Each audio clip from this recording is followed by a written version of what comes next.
Конкурс был направлен на популяризацию русского языка, литературы и культуры в мире, открытие культурного кода Абхазии и воплощение его в современных медиапроектах, объединение молодежи двух государств. По словам завкафедры журналистики СКФУ Андрея Горбачева, еще в 2022 году преподаватели кафедры журналистики читали лекции по медиаобразованию для школьников и учителей. Тогда же появилась идея провести мастер-классы для учащихся и сделать это в формате марафона. Лучшие из созданных медиаматериалов были представлены на международный молодежный конкурс мультимедийных проектов «Культурный код» в 4 номинациях. Первая номинация – это «Русские в Абхазии», о людях, которые что-то значимое сделали для республики. Культурный след об истории, о зданиях, о людях и так далее. Потом маршруты Абхазии, и была, конечно, еще спецноминация «Творческое решение». Как выяснилось в ходе выполнения проекта, дети настолько талантливы, и учителя даже об этом не знали. Оказалось, что они могут читать стихи, они сами пишут, сами читают, они создают мультимедийные карты, они записывают, все это соединяют. Я думаю, что мы только не спровоцировали, а подтолкнули их к созданию хорошего контента. Но... Нет, сочинения не было. У нас все номинации включали именно медийную работу. То есть они должны были создавать медиа-контент. В студии радио они записывали подкасты. Это отдельное, да. Отдельно были видеоблоги, учились снимать, как держать камеру, ну и так далее, да. И отдельно была интернет-журналистика. Создавали, рисовали карты и делали их мультимедийными. Возглавлял жюри председатель Союза журналистов Абхазии Руслан Хашик. По его словам, поддержать подобный творческий конкурс среди школьников ему было важно в первую очередь, исходя из собственного жизненного опыта.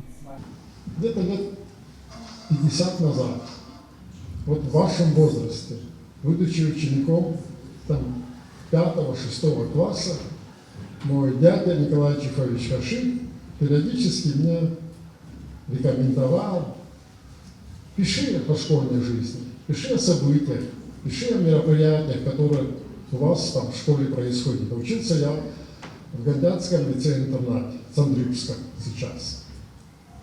И вот так я начал писать, сотрудничать с детским журналом «Анцельс» и газетой «Обснарщ». Вы знаете, я с большим удовольствием вот сейчас это вам рассказываю, и для меня это письмо с редакцией за подписью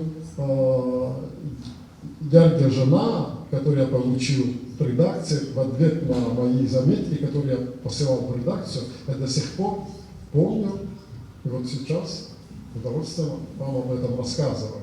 Потому что все, что потом произошло, выбор профессии, и я думаю, что здесь есть прямая взаимосвязь.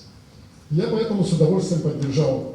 Девятиклассники из Гагарской средней школы номер 2 Эмилия Кукускерия и Самир Вартанов в рамках проекта учились делать подкасты.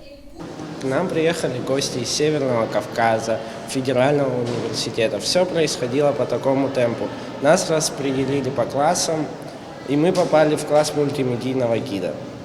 И нас Олег Андреевич обучал, как настраивать аппаратуру, редактировать голос и все.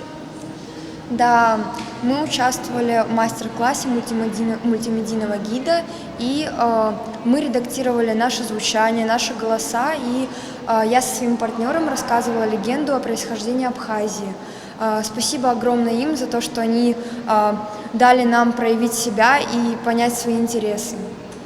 Всего номинантами конкурса стали 45 школьников из Сухума, Гагры, Гудаута и Ачимчиры. В актовом зале первой школы Сухума торжественно наградили детей и учителей, которые помогали проектам воплотиться. Элеонора Гилаян, Торник Амичба, Абаза ТВ.